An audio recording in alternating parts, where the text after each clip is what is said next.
Welcome to the Italian Wine Podcast. This episode has been brought to you by the Wine to Wine Business Forum 2022. This year will mark the 9th edition of the forum to be held on November 7th and 8th of 2022 in Verona, Italy. This year will be an exclusively in-person edition. The main theme of the event will be all-round wine communication, and tickets are on sale now. The first early bird discount will be available until August 22nd. For more information, please visit us at winetowine.net.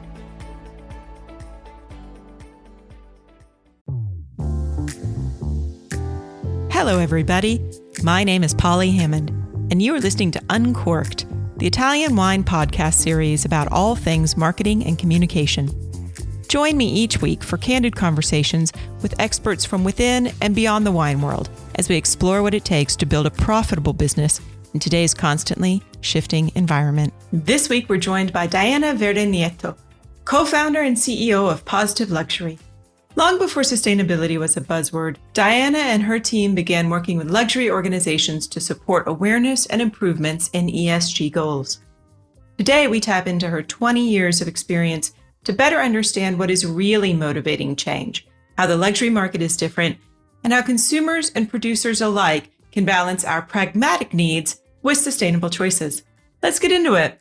Welcome, Diana. I'm so pleased to finally have you on the podcast on this, our last opportunity in July before all of Europe goes on holiday next week.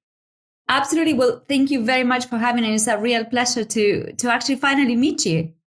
I know. So I would love it if you could, for the benefit of our audience, tell everyone a little bit more about what Positive Luxury does. For some of our audience, you might be a little bit of a dark horse coming in despite a 20-year-long mission with the business. So what is Positive Luxury?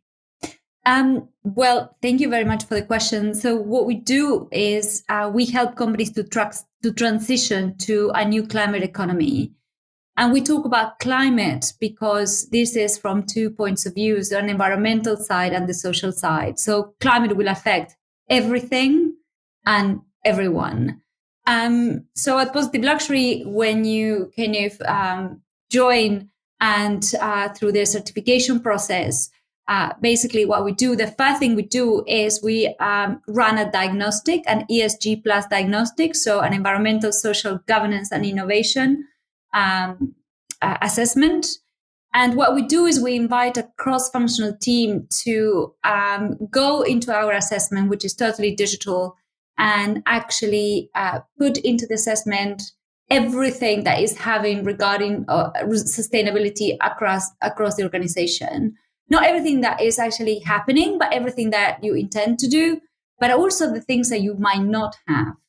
And then within 1 to 3 months, that team will create the baseline across ESG plus.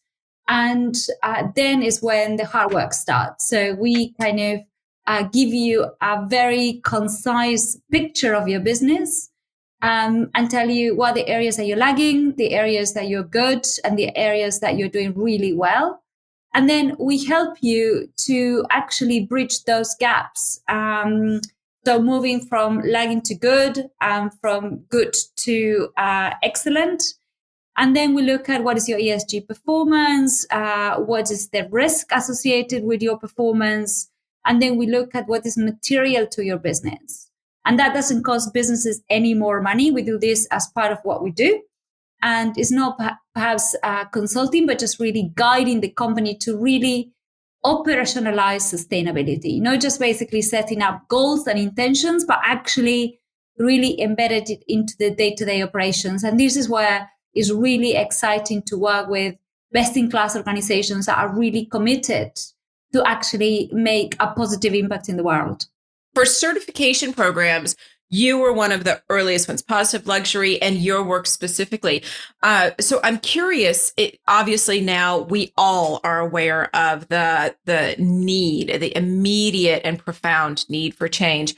How are you seeing the application starting point shift over time? So for instance, did it used to be that people would come to you and they'd be doing absolutely nothing, and now they're coming to you and they're, 80% along the path and they just need support on that last 20%? I think it's a very difficult question to answer because the context has also dramatically changed. So in the very beginning, when we started, the expectations from the investment community or for the consumers was almost not there at all. In fact, the media even didn't really actually want to know about sustainability. But as we actually move towards 2023, I would say, and this is next year, the incremental and exponential global knowledge of this topic, especially with the summer that we are all having, is becoming imperative. The big shift happens pre-COVID. I would actually go, basically pre-COVID and during COP26. So these two, I guess, pivotal points made the general consumer globally to be more connected to the outside world. And what I mean that is with nature and our dependency to nature.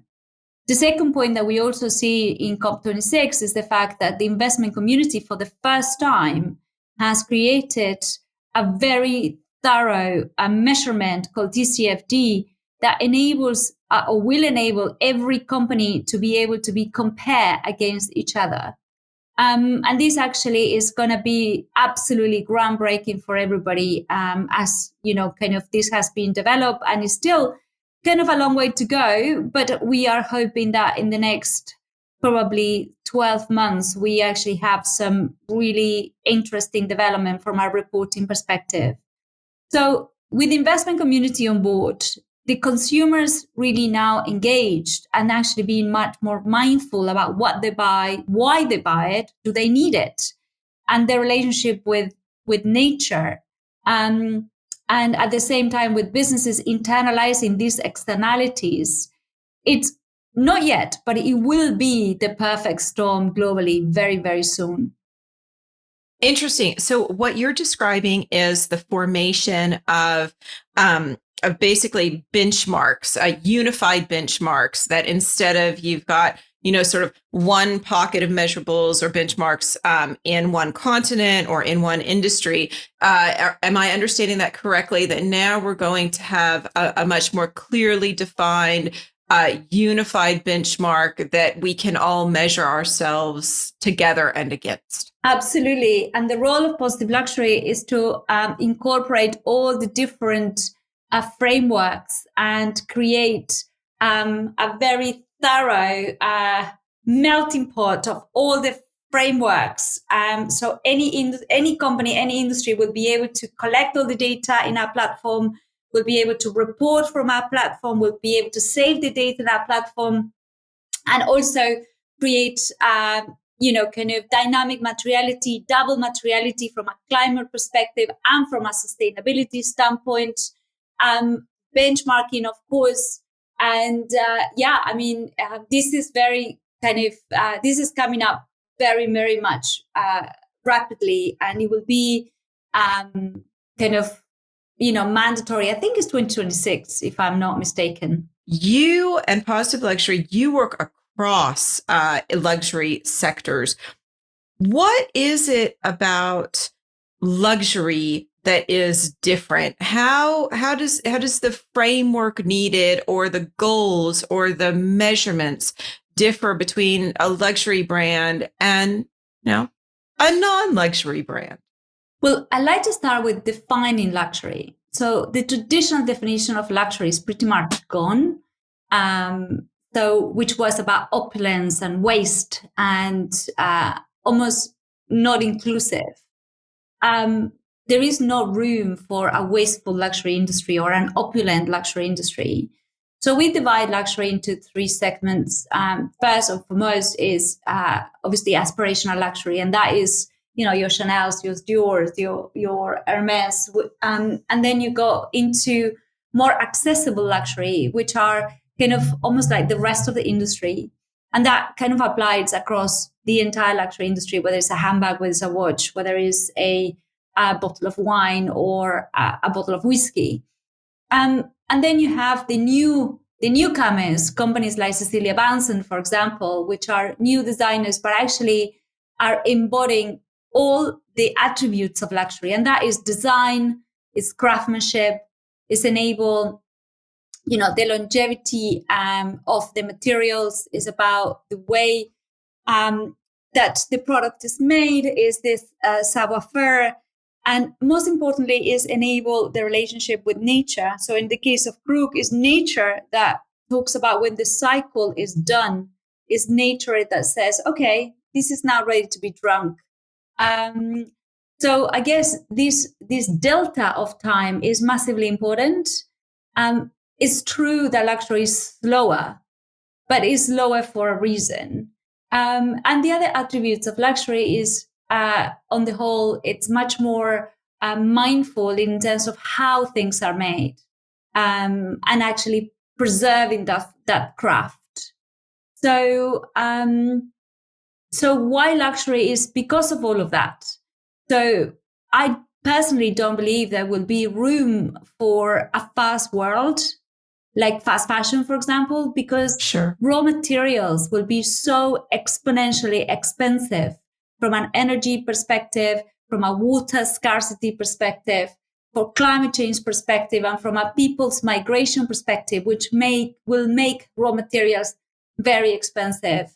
And for that very reason, we won't be able to perhaps use them as fast as we normally are using it today, like with a fast fashion industry, for example, or a fast beauty or jewelry industry, which is like, jewelry stuff that you buy and do 3 hand washes and you have to, kind of recycle your ring because it's just pointless. So I think the mindset will change because the context is changing. And I think this summer is being very poignant to show the Northern Hemisphere how vulnerable we are to climate and the consequences of energy. And we will see this kind of flipping as soon as our winter starts and the climate gets colder for us, but incredibly hot for the Southern Hemisphere. So I really think that for the first time in history, we understand that, our footprint, it's massively interlinked to the context and the earth. And, what was very interesting is that in COP26 were not so many climate, I would say, non-believers. The theory of climate change being a man-made phenomenon was not perhaps as debated as have been in the past, which I think is a massive progress to mankind, because now if we recognize the problem, we perhaps together could find a solution. Up to something that you touched upon, this is a question that I have all the time around choices. And I'll admit that I do love luxury goods. So everyone can just kind of, take that for what it is. I know they'll get some responses for that. How do we balance our need to only have to buy something once, to buy something that we invest in that's going to last forever? And in that state, I'm going to use something like using leather, buy a leather handbag, versus buying something that is more ethical toward animal life. So that would be a vegan leather, which is ultimately a plastic with the concerns around plastic productions, or textiles, which carry their own, environmental weight and do not last as long. How does an everyday consumer, or how does a producer make informed decisions that balance lifetime of a product with environmental impact of a product? I think innovation is the answer. So what we have seen is the fact that, the real world has actually taken off in a way that, it has not been seen. So you can buy from pre-love luxury goods. You don't have to buy new. You can repair, which is something that we never used to do. You definitely can resell. So don't think that you can buy that skirt or that leather bag and you just need to keep it forever. You can resell it and probably get almost, if it's a good handbag, almost the same price that you bought it. Sometimes or more. Depends. Yeah. Actually, I was totally amazed to know that handbags are an asset class. So if if you get divorced, in some countries, your handbags and your wardrobes are an asset class. It has to go into your divorce papers. This is probably the answer of what I was. What to your question is like, you don't have to buy once and never again. You can buy, you can resell, and I think the longevity and the beauty of whatever you're buying, it will prevail. The other point is that, I don't know you, but sometimes I cannot afford that really beautiful coat. But I don't need to buy a coat every season. I wait, I save, I buy secondhand. And, and if it breaks, you repair it. A lot of luxury goods brands are actually giving you a lifetime guarantee. And there are places like the Restory that you can actually take a brilliant, skirt or what have you, and they actually will recondition it to almost new. So, the world is not what it used to be, and the real world is taking off. Do you know what I love about that? So my daughters are avid vintage shoppers, and not like thrift store vintage, but like beautiful secondhand products. Yeah. And I don't know if you saw this in social media recently. There was a piece of research that went out that showed how the color palette of our lives has simplified. It used to be bright, vivid, beautiful colors. And most recently, it's whites and grays and blacks. And I was actually thinking about this with how my children and their friends, Gen Zers, dress, because they're tapping into this vintage market.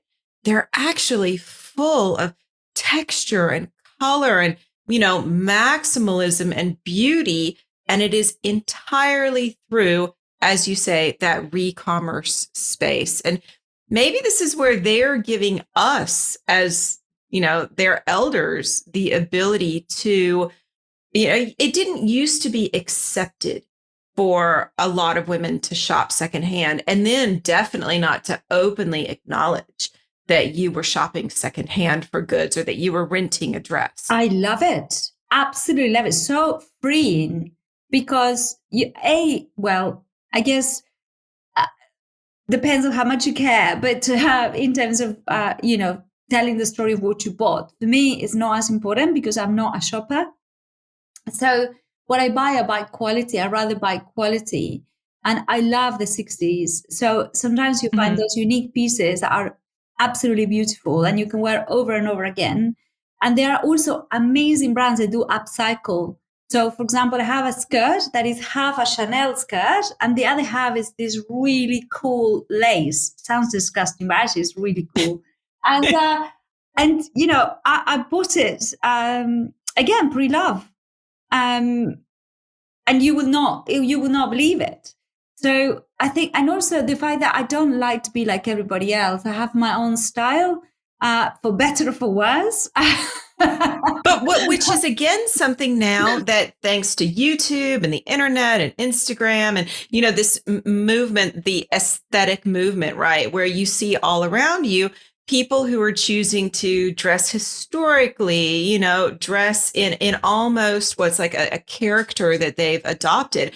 Again, this is something that I've seen that didn't exist in the broad market until, kind of the past 10, maybe even 5 years. So I'm fascinated actually at how we are learning in so many aspects of responsibility. We are learning from our children, or for some people, their grandchildren, the generation that's coming before us, who's always lived in a world that is on fire. I agree with you. I mean, I'm learning from my godchildren, and what they're teaching me is the fact that, you can do digital makeup, you can do digital dresses, digital skirts. I mean, it's amazing the stuff that they do. No idea. I can't really explain to you how, but I've seen it, and it's great. It's just, they live the way in a much more free way than we did at their age, I would say. It's so true. So possibly even at our age. It's funny. So you have an article from January of 2022 in which You quote a researcher who said, consumers across generations will stop buying if you are not promoting social and or environmental sustainability. And what I wonder is, in practice with positive luxury, are you seeing that statement around generations to be true? Because for a long time, it's been bandied about that the older generation really they're not interested in making responsibly motivated consumer choices. I think it is true because, but the drivers, what drives that statement, I think is very different, depends of how old you are. So for the older demographic, is about giving back, depends of your stage of life. It's about, having the ability to operate responsibly and being able to tell a story. And also with your peers, it's not very good to turn up in your Aston Martin and leave it idling, for example. There will be somebody from your friends that will call you out. But if you turn up in your Tesla, that would be super cool. So, it's people across different generations have different idea of what sustainability means. But ultimately, everybody wants to do the right thing. And I think that's the big change that it has happened, is the fact that people are perhaps, I wouldn't say a lot more conscious, because I'm not really sure about that, but definitely mindful of not just what is their impact in the world, but how other people see them. What does this action says about them? Yeah, peer pressure, whether they're doing it necessarily with the right motivation or not. I mean, I've talked about this in marketing for a long time. If I have a brand who needs to be more representative or more inclusive, yes, I would love it if they're doing it for all the right reasons. But even if they're not doing it for the right reasons, I still expect them to do it. It's lovely when the stars align and things happen exactly as they should for the reasons they should. But it's still important, even if it's just because of peer pressure right now, that the right things are being done. It took me a long time to be willing to admit that publicly too, that I didn't care if your motivations weren't right. I still wanted you to do the work correctly. Yeah, I mean, it's you're totally right on that, and I'm in your camp in terms of it doesn't really matter why you do it as long as you actually get it done. Yeah. So with that in mind, I'm really curious, the brands that you are working with, when they're going through the process with you, how do they communicate this to their consumers, or do they, or is this quiet actions? I mean, the first thing, the motivation for brands that we work with to do this is, is not the consumer per se, is retention, is employees, is ensuring that they actually have a better business going forward. Is you have better return of investment on your sustainability in your business if you actually invest in sustainability, for many, many, many reasons. So, I mean, luxury brands traditionally did not want to communicate. They still today, it's not about the communications that you and I will kind of classify as communication, like an advert or things like that. It's more about allowing people to discover that the brands that they love they're actually doing, the right thing, and actually taking the necessary steps in order to become more socially and environmentally conscious or friendly, whatever term you want to use. So for us, for the brands that we work in, the main driver is not to communicate, is to actually do it. Because the returns are much higher. And also they will be in a better position going through the assessment and understanding exactly where they are in order to go forward. Because we look at legislation as one of the drivers. And this is obviously, if you are ahead of legislation, you have a massive competitive advantage. Sure. So the drivers is financial to start, because you will have,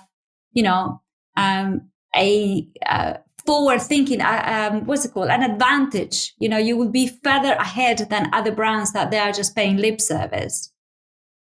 There is no return for greenwashing, none, zero. In fact, minus, because now you get fined. Like, for example, today, I think it was Boohoo just got fined for false claims. Mm-hmm. So the return of investment of sustainability is massive, absolutely massive. So one of the bits of research that I found very interesting was on this topic called green hushing.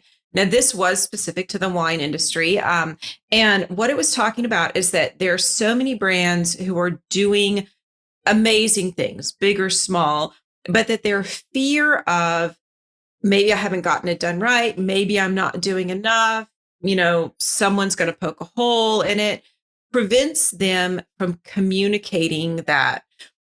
Is there an equivalent in the work that you're doing where you get brands who, as you're going through the audits and the framework, you discover that they're doing a whole bunch of stuff that when you did maybe your initial discovery or introduction to the brand, they just never even thought about as important?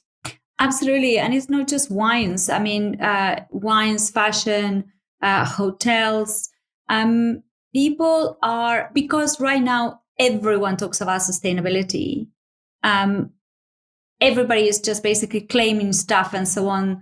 The brands are actually doing it. They're thinking, oh my God, am I going to be part of this whole kind of conversation? And then everybody will go down. Do you know what I mean? It's almost like the reverse psychology. Yeah. And this is why certifications are so important, because you have a third party that verify your claims, and you go through a process, you get all the documentation, you get recertified every 2 years at Positive Luxury. And also, it's not a blended score. It's not good enough to have great environmental credentials and terrible social ones, or not enough governance, or definitely not think about the future through innovation. You have to score 50% across each one of these areas as a baseline, as a minimum. And from that, we help you to really start incorporating the principles of sustainable development for everything, for product development, from working with your suppliers, for water conservation, for circularity, for, biodiversity, et cetera, et cetera, et cetera. So it's about, it's about differentiating themselves, because everybody now has something to claim about sustainability.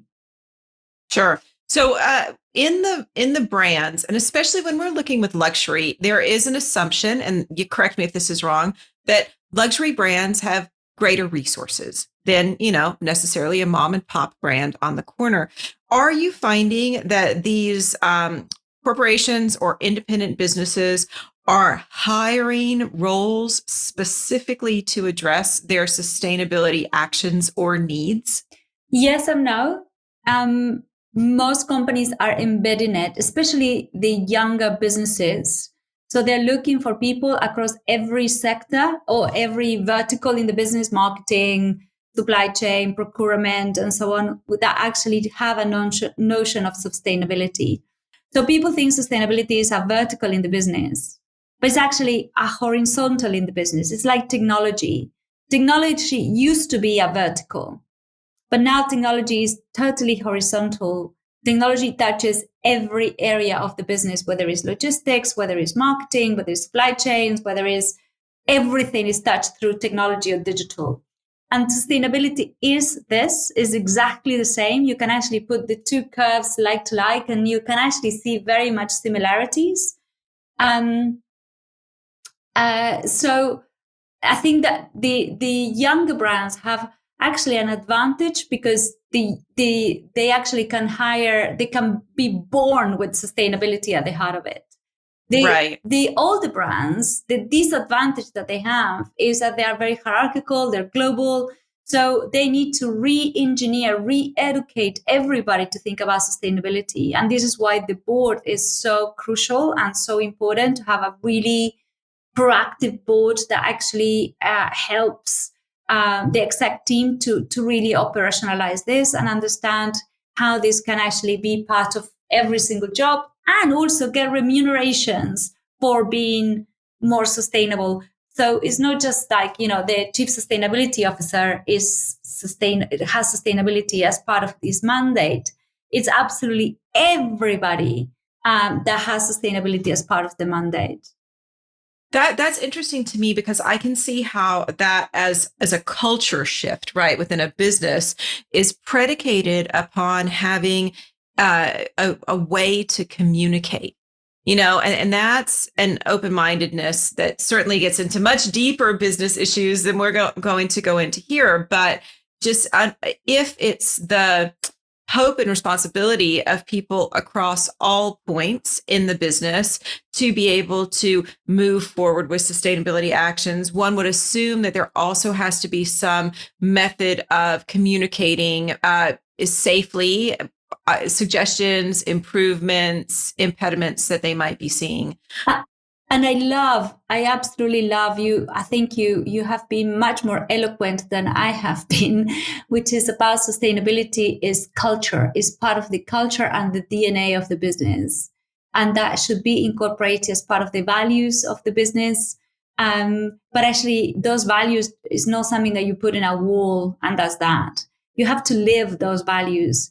And that's what is perhaps much more, I guess, fair to say that sustainability should live in the values of the business, not in the purpose statement of a company.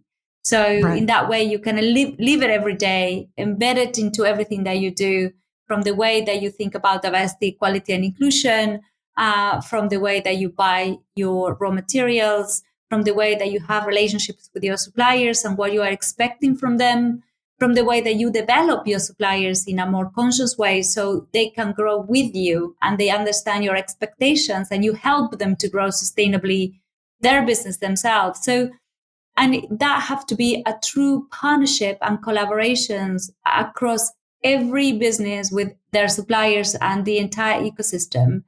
So I think it's a shift. It's a cultural shift, like you said. That is the next stage of sustainability. I think that's the new frontier. That's what's coming. When brands are coming to you or working with you or in the course of all of the research that you're doing, what are the most common misconceptions that present brands from adopting this cultural shift? Is it money, time, fear, know-how, resources, all of the above? Resources. Everybody's super stretched and super busy. And this is, like you said, it's like changing, the engine of a 747 midair. It's challenging, but it's imperative if you want to land the plane safely. So you've just given me a very lovely accidental segue into one of the things I wanted to talk about. We're here in Europe. We're watching the world open up. We're reading the news about everything that's going wrong in our airports and in our flying. And this has been something, like I said, for me, I'm sort of seeing the big and small pieces of sustainability more and more every day, certainly more than my eyes were opened to it 10 years ago.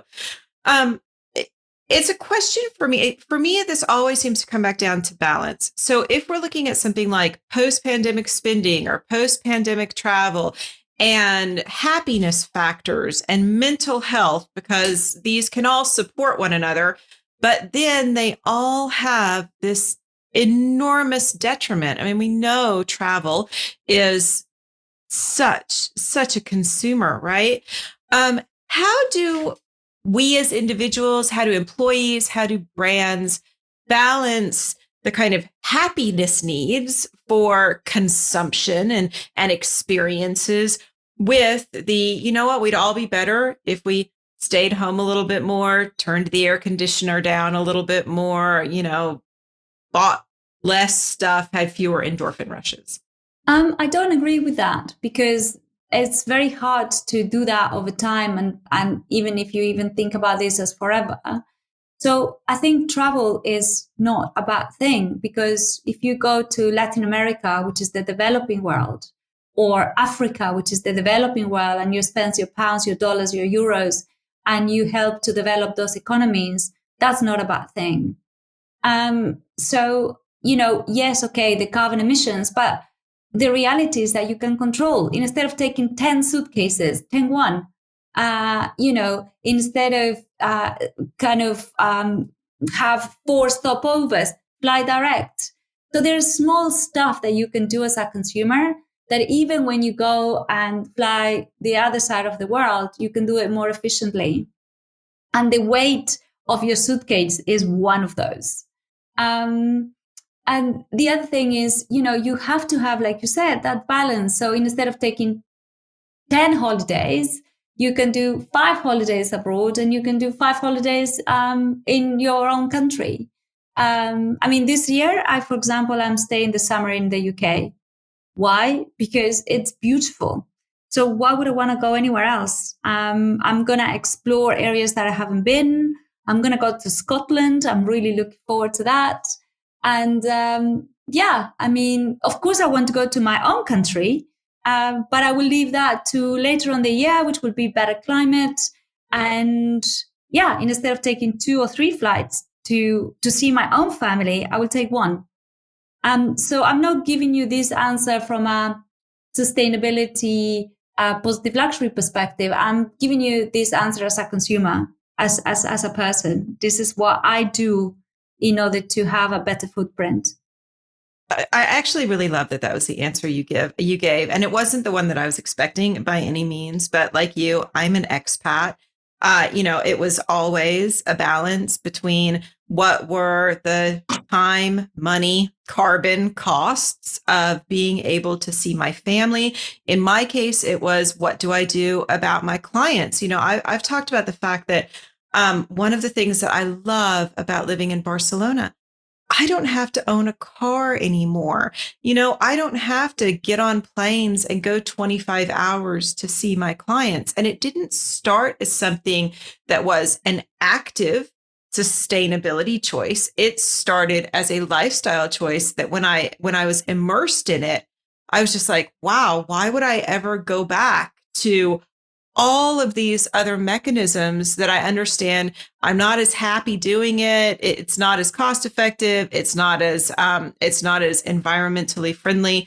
So yeah, it does really come, at least for me, from the personal perspective, and then the professional and environmental perspective followed from that. Yeah, and I think kind of just building on what you say, the pandemic, the silver lining of the pandemic is enable us to actually be more acceptable to have a meeting, over Zoom instead of having to fly for a day to Dubai. What's the point of that? And actually, spend more time with your family and have less business travel. That is something that is for me is the silver lining from the pandemic. And that actually for women is a massive, massive benefit. I read a stat that there are more moms going back to work. And to tell you the truth, when I was younger, I had to make a choice whether I wanted to have kids or I wanted to have a career. Today, young women don't have to make that choice any longer because, the way that we have lived through the pandemic without any physical contact and without being able to do businesses from home has enabled us to really build relationship in a different way. And, now it's possible to actually work part of your time at home. You have this hybrid way of working and so on and so forth. So I think that in many ways, things are slightly better than they were, specifically on this travel presentism, face-to-face stuff. Wholeheartedly. And going back to the part of it around women and how women work, I think one of the other things, and this is going off from sustainability, is that it has reminded everyone that, families are a very important part of life. I've recorded webinars where I have PhDs sitting there answering questions about the fine wine market, and their kids are sitting on their laps, and that was an enormous cultural shift that came from the pandemic, for which I am so, so grateful. And if it's, if we're looking at cultural changes happening within businesses that keep their employees happy, that keep great lines of communication open, that's certainly one of them. I do know it's a digression, but shout out to Zoom working with your kids on your lap. So you produce several reports throughout the year. As a matter of fact, you produce one annual report every year that is predictions. Can you talk a little bit about that and anything that you'd be willing to share from your 2022 predictions? Yes, of course. I mean, when you say you mean my team, right? Because yes, I mean, absolutely. You have an amazing team. I deal with your team and they are lovely and on the ball. So the Positive Luxury team comes together and does these awesome series of reports and white papers. No. Yeah, absolutely. I mean, I'm very lucky to work with an incredible team. I also to have a co-founder that is absolutely incredibly creative and knowledgeable. And also work with fantastic partners to produce these reports and to get these insights. So what we do is we research during the year all the trends that we see and so on, and then we kind of test those hypotheses before we write the report. So it's quite interesting to look back and see how on the money we have been, and it's very, very interesting. So yeah, I mean, we could never predict the pandemic. We got that very, very wrong. But I think everyone did, though. You're forgiven. Thank you. But I mean, in terms of the predictions, we have been pretty bang on the money, and I will make no justice to really kind of go through them. I will invite you and everybody else to go to positiveluxury.com, go to the knowledge section, download the reports, obviously free of charge. And yeah, absolutely. Just feel free to make any comments and to email us if you have anything, but just to read them and learn. I still go and refer back to things that we wrote a couple of years ago as a reference point. And the other thing is we also have mini reports every month or every other month.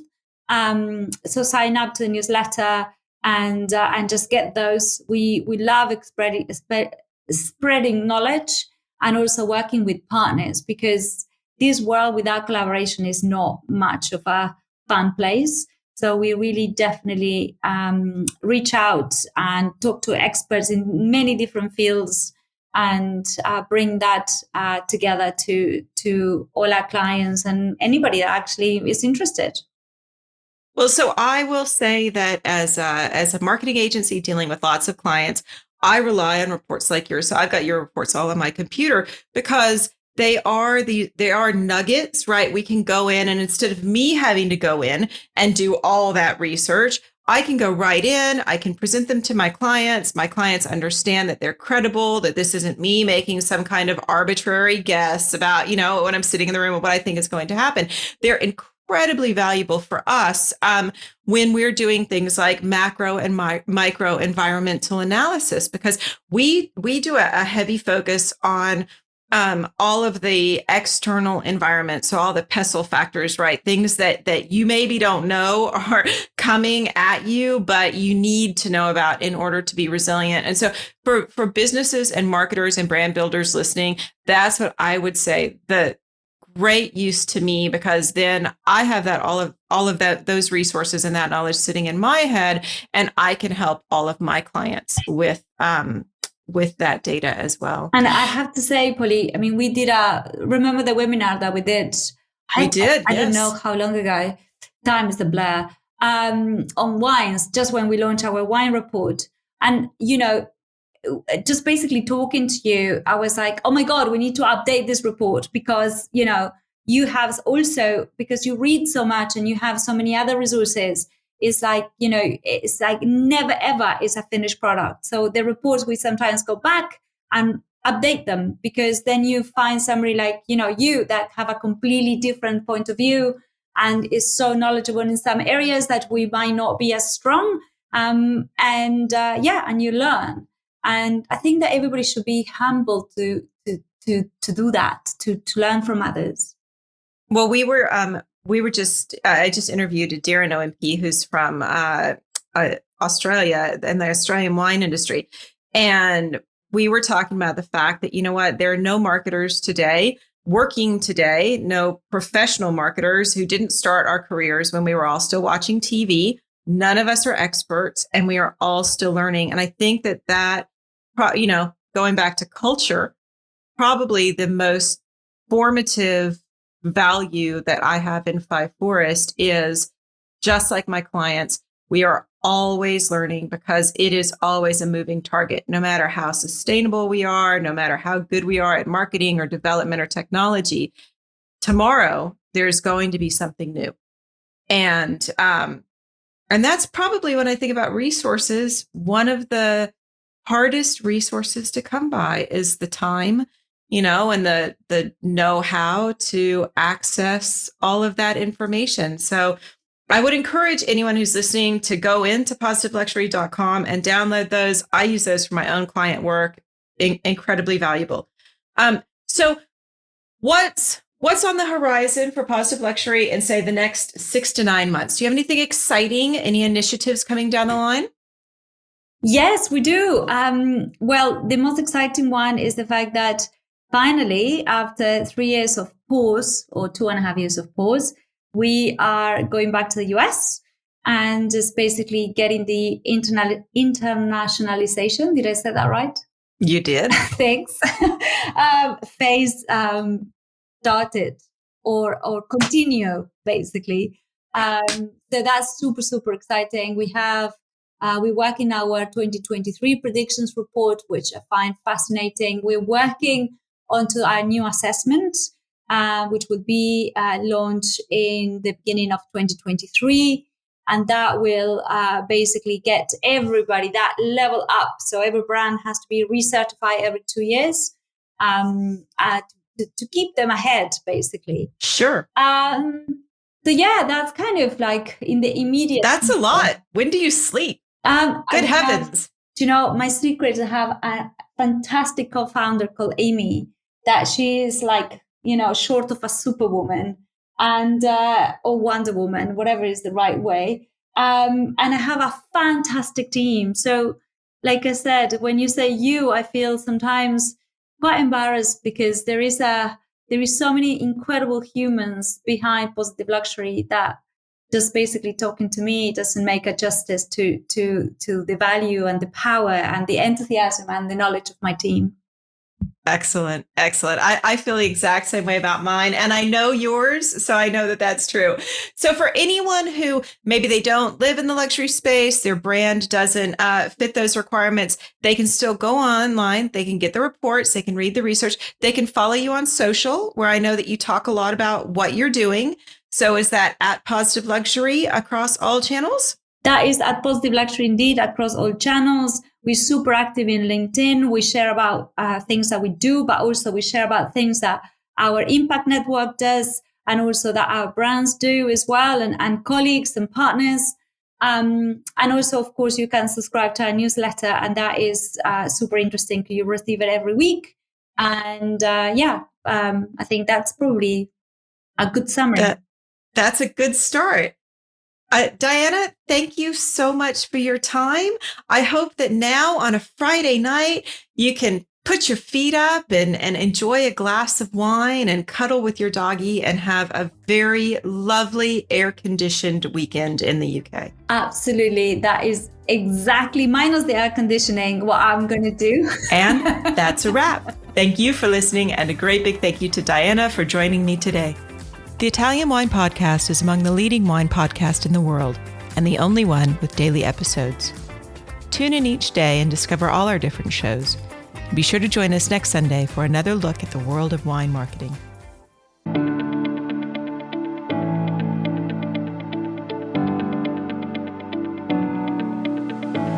We hope you enjoyed today's episode, brought to you by the Wine to Wine Business Forum 2022. This year will mark the 9th edition of the forum, to be held on November 7th and 8th, 2022, in Verona, Italy. Remember, the first early bird discount on tickets will be available until August 22nd. For more information, please visit us at winetowine.net.